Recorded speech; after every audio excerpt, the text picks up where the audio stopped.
Baik, Assalamualaikum warahmatullahi wabarakatuh. Bertemu kembali kita pada pertemuan kali ini dengan tema Sumpah Pemuda dan Jati Diri Keindonesiaan. Baik, pada pertemuan kali ini kita akan melanjutkan materi yang sudah dibahas di pertemuan sebelumnya tentang Sumpah Pemuda dan Jati Diri Keindonesiaan. Seperti yang kita ketahui bahwa di pertemuan sebelumnya, Sumpah Pemuda dan Jati Diri Keindonesiaan ini terbagi dalam 3 submateri. Yang pertama latar belakang dari Sumpah Pemuda itu sendiri, yang kedua Sumpah Pemuda sebagai tonggak persatuan dan kesatuan, dan Sumpah Pemuda sebagai penguat jati diri keindonesiaan. Baik, kita langsung masuk ke pembahasan saja tentang latar belakang Sumpah Pemuda. Di pertemuan sebelumnya, Bapak sudah menjelaskan bahwa Sumpah Pemuda itu dilatar belakangi oleh 3 hal. Yang pertama adalah lahirnya politik etis, yang kedua peranan pers, dan yang ketiga adalah bangkitnya nasionalisme. Untuk politik etis itu sudah kita bahas di pertemuan sebelumnya. Dan di pertemuan kali ini kita akan membahas tentang peranan pers dalam membidani lahirnya Sumpah Pemuda itu sendiri. Nah, peranan pers atau media cetak. Pers atau media cetak di awal abad ke-20 itu merupakan sebuah media atau sarana menuangkan gagasan dan ide. Jadi, pada awal abad ke-20, ya, banyak kaum-kaum intelektual atau golongan-golongan terpelajar itu menyalurkan, ya, atau menyebarkan gagasan-gagasannya atau ide-idenya terkait kemerdekaan dan lain-lain melalui media pers atau media cetak itu sendiri. Nah, banyak sekali ya, banyak sekali banyak sekali tokoh-tokoh intelektual baik dari golongan Bumi Putra maupun dari Indo-Belanda yang menuliskan gagasan-gagasan dan ide-idenya tentang pembaruan, tentang kemajuan, dan tentang modernisasi di daerah Hindia Belanda melalui media pers ini sendiri. Nah, oleh sebab itu, di awal abad ke-20 ini, ya, pers itu sangat berkembang dengan cepat. Ya, jadi masyarakat mulai dikenalkan dengan ide-ide pergerakan, ide-ide kaum-kaum intelektual yang mencita-citakan sebuah kehidupan yang lebih baik bagi golongan Bumi Putra di Hindia Belanda. Nah, kemudian media cetak pun juga digunakan sebagai sarana berpartisipasi dalam pergerakan nasional. Jadi kaum-kaum intelektual, ya, kaum-kaum intelektual itu menggunakan peranan pers untuk mencerdaskan golongan-golongan Bumi Putra dan untuk memberikan sebuah gerakan kesadaran kepada rakyat akan pentingnya sebuah perubahan dalam kehidupan. Nah, ini merupakan peranan pers pada kala itu di awal abad ke-20. Nah, pers pada awal abad ke-20 perkembangannya sangat pesat. Secara garis besar, ya, pers di Hindia Belanda itu terbagi ke dalam 3. Yang pertama ada pers yang berbahasa Melayu, yang kedua ada pers yang berbahasa Tionghoa, dan yang ketiga adalah pers yang berbahasa daerah. Nah, mereka itu memiliki cita-cita yang sama, yaitu adalah mencerdaskan rakyat Indonesia dan membuat rakyat itu terbuka terkait keadaan di Hindia Belanda dan memberitahu rakyat terkait ide-ide mereka, ya, cita-cita mereka, apa yang mereka cita-citakan, apa yang mereka hidupkan untuk kehidupan kaum Bumiputra di Hindia Belanda. Nah, hal ini sangat berdampak besar. Ya, hal ini sangat berdampak besar. Dengan banyaknya muncul tulisan-tulisan di media, ya, banyak sekali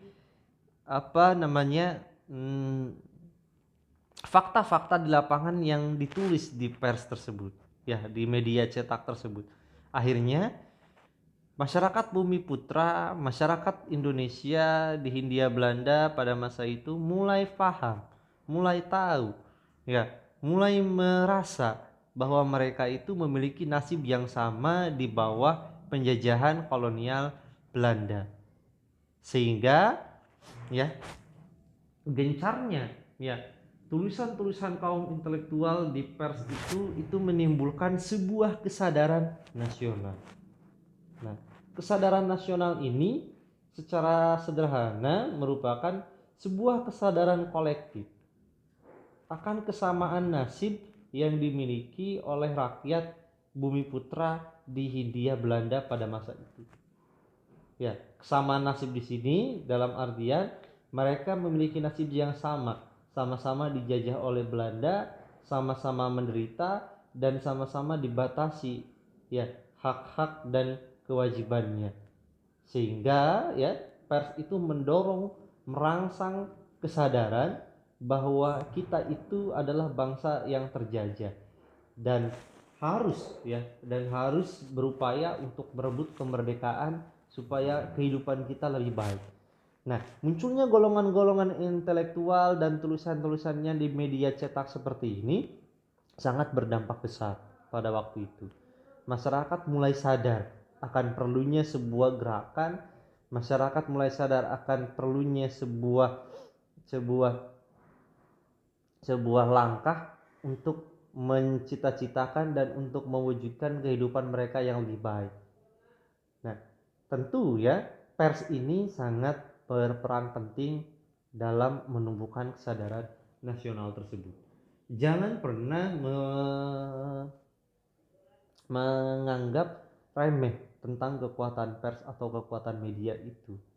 Ya, di zaman sekarang pun pada masa kini pers atau media sangat besar kekuatannya dalam membangun atau membentuk opini masyarakat. Bisa kita lihat banyak informasi-informasi di media massa pada saat ini yang beraneka ragam jenisnya. Sehingga kita harus pintar-pintar memilih informasi dan mengolah informasi agar kita tidak terkena framing dari media itu sendiri. Ya, karena ada beberapa media di masa kini yang menyajikan berita-berita yang tidak jelas kebenarannya, yang semata-mata bertujuan untuk membentuk opini masyarakat untuk keuntungan pihak-pihak atau golongan-golongan tertentu. Bisa kita lihat misalkan di zaman sekarang bagaimana siswa-siswa atau kaum pelajar tingkat menengah atas itu banyak yang ikut turun aksi, ya, turun demo, itu semata-mata salah satunya dikarenakan dari framing media itu sendiri, di mana mereka membaca informasi-informasi media, mereka tergerak dan kemudian ikut turun di jalanan. Nah, ini, ya, salah satu the power of pers atau kekuatan dari sebuah media, mampu membangkitkan kesadaran, ya, di tengah-tengah masyarakat. Nah, kesadaran nasional ini salah satunya terbentuk karena bantuan media pers itu sendiri. Nah, yang selanjutnya adalah bangkitnya nasionalisme. Nah, nasionalisme, apa sih nasionalisme? Nasionalisme itu adalah salah satu isme atau paham kebangsaan. Secara sederhana adalah paham di mana sebuah masyarakat memiliki kesadaran akan kesatuan identitas. Jadi nasionalisme itu paham kebangsaan di mana sebuah masyarakat secara sadar merasakan dan memahami bahwa mereka itu memiliki kesamaan, yaitu kesamaan atas dasar bangsa. Nah, bagaimana kronologi lahirnya bangkitnya nasionalisme? Lagi-lagi nasionalisme di Hindia Belanda ya itu bangkit tidak lepas dari jasa-jasa kaum terpelajar. Nah, kaum-kaum terpelajar yang bermunculan setelah politik etis diterapkan di Hindia Belanda itu adalah bidan dari lahirnya nasionalisme di Hindia Belanda. Nah, kaum-kaum terpelajar ya yang tadi kita jelaskan tadi, yang Bapak jelaskan tadi, yang mulai menyebarkan gagasan-gagasannya, yang mulai menyebarkan ide-idenya, salah satunya melalui media pers dan sebagainya, itu mulai merangsang tumbuhnya sebuah kesadaran nasional. Nah, kesadaran nasional yang merupakan sebuah kesadaran kolektif masyarakat yang mulai tumbuh setelah dicerdaskan oleh kaum-kaum terpelajar itu merangsang bangkitnya sebuah nasionalisme. Yang tadi Bapak katakan bahwa dengan munculnya tulisan-tulisan di media-media pers itu, media-media cetak itu membuat masyarakat Hindia Belanda sadar bahwa mereka itu sama. Ya, sama-sama daerah jajahan Belanda. Mereka itu sama-sama menderita ya sebagai rakyat di daerah jajahan Belanda. Sehingga kesamaan nasib itulah yang kemudian membuat mereka memiliki semangat persatuan. Ya, kesamaan nasib itulah yang membuat mereka memiliki semangat untuk bangkit dan bergerak bersama. Nah, ketika nasionalisme itu sudah bangkit, maka mereka mulai merumuskan cita-cita perjuangan mereka. Apa sih yang kita cita-citakan setelah setelah mereka sadar bahwa mereka memiliki kesamaan nasib? Akhirnya mereka ya masyarakat Hindia Belanda pada masa itu merumuskan cita-cita kemerdekaan. Tentu ya kaum intelektual lah sebagai motor dan penggeraknya, atau istilah sederhananya sebagai pemimpin. Nah, kaum intelektual ini yang memiliki pendidikan gaya atau model barat itu memahami bahwa bangsa Indonesia itu sudah lama melakukan perlawanan kepada pemerintah kolonial Belanda. Lama dan sering, tetapi lagi-lagi selalu saja menemukan kegagalan.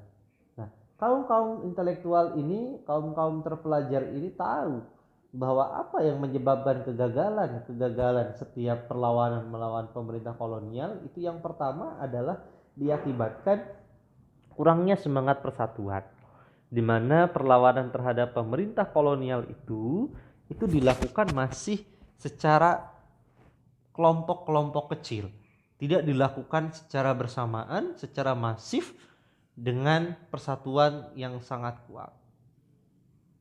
Nah, yang kedua adalah strategi perlawanannya, di mana pada masa lalu perlawanan bangsa kita itu selalu mengalami kekalahan dikarenakan strateginya. Strategi yang digunakan masih monoton, yaitu hanya dengan menggunakan senjata.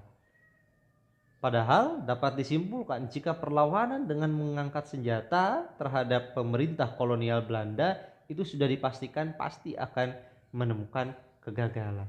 Karena pemerintah kolonial Belanda itu memiliki jumlah tentara yang sangat terlatih dan kemudian memiliki teknologi persenjataan yang jauh lebih baik dari masyarakat Indonesia pada masa itu.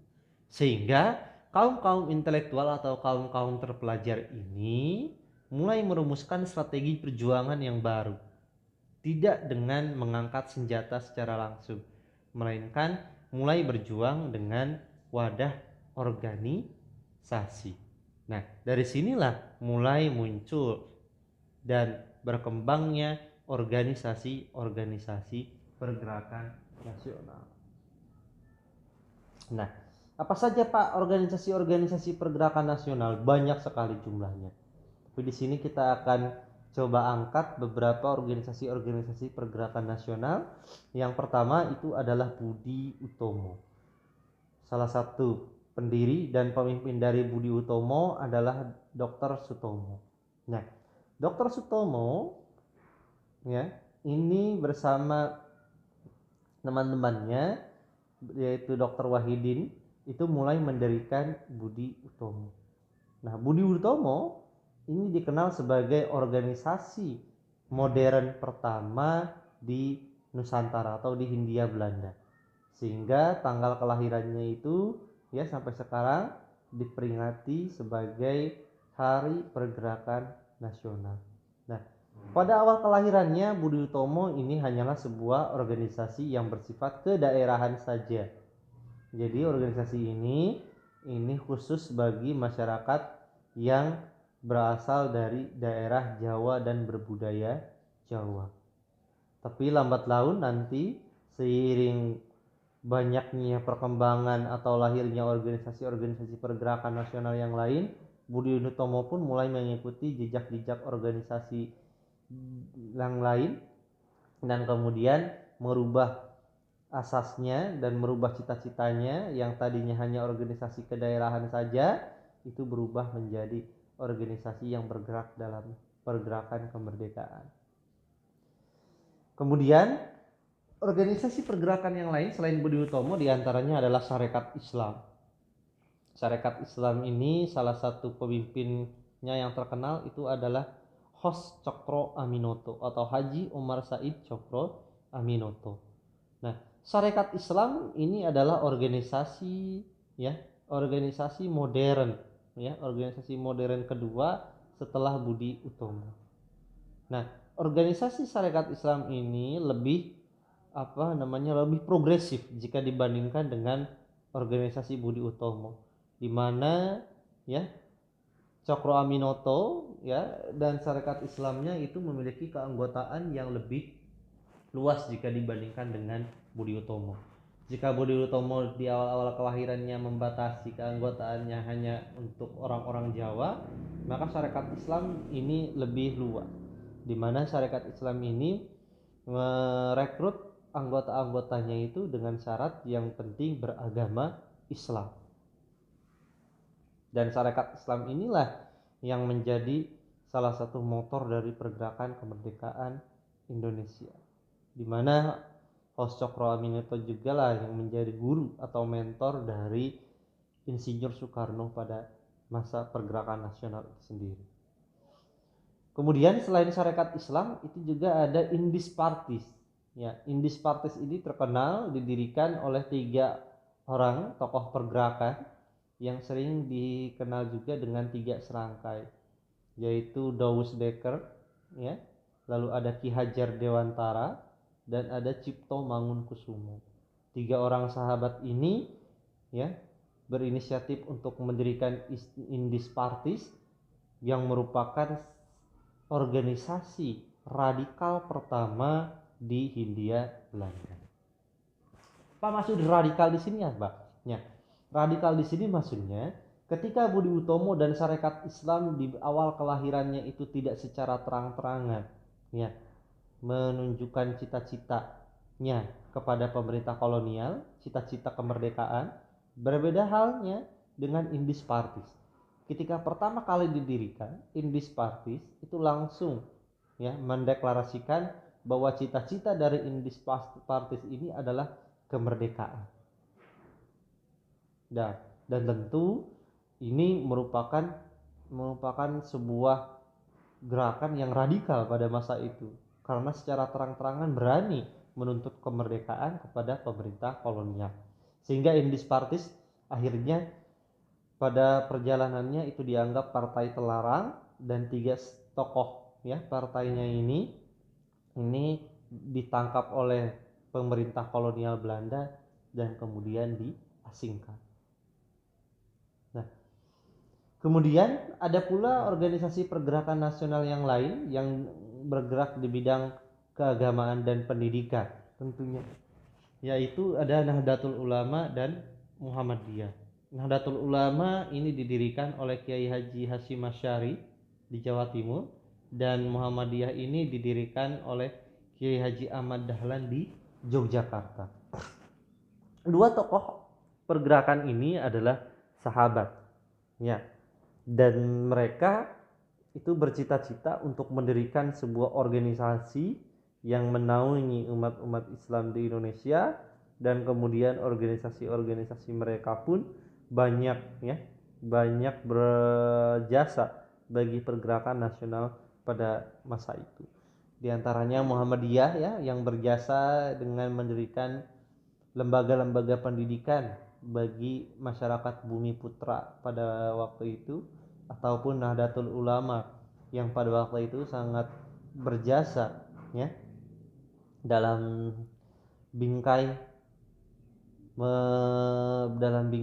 nasionalisme dan Islamisme. Nah, jadi itu saja mungkin ya pembahasan kita kali ini tentang bagaimana peranan pers. Secara singkat dapat disimpulkan bahwa pers itu adalah media kaum-kaum intelektual pada awal abad ke-20 untuk mencerdaskan atau untuk menumbuhkan kesadaran rakyat Hindia Belanda akan nasib mereka, dan menumbuhkan kesadaran masyarakat Hindia Belanda akan pentingnya sebuah pergerakan untuk mewujudkan kehidupan yang lebih baik. Nah, kemudian pers dan kaum intelektual ini akhirnya menumbuhkan kesadaran nasional dari rakyat akan kesamaan nasib mereka, dan akhirnya ya rakyat itu membangun sebuah identitas nasional. Nah, terbangunnya identitas nasional inilah yang nanti kemudian akan mengantarkan kita merebut kemerdekaan dari bangsa-bangsa penjajah. Nah, baik, terima kasih ya atas waktunya dan kesempatannya bergabung dalam aktivitas pembelajaran kali ini. Bapak akhiri pertemuan kali ini ya. Terima kasih. Wallahul muwaffiq ila aqwamit thoriq. Assalamualaikum warahmatullahi wabarakatuh.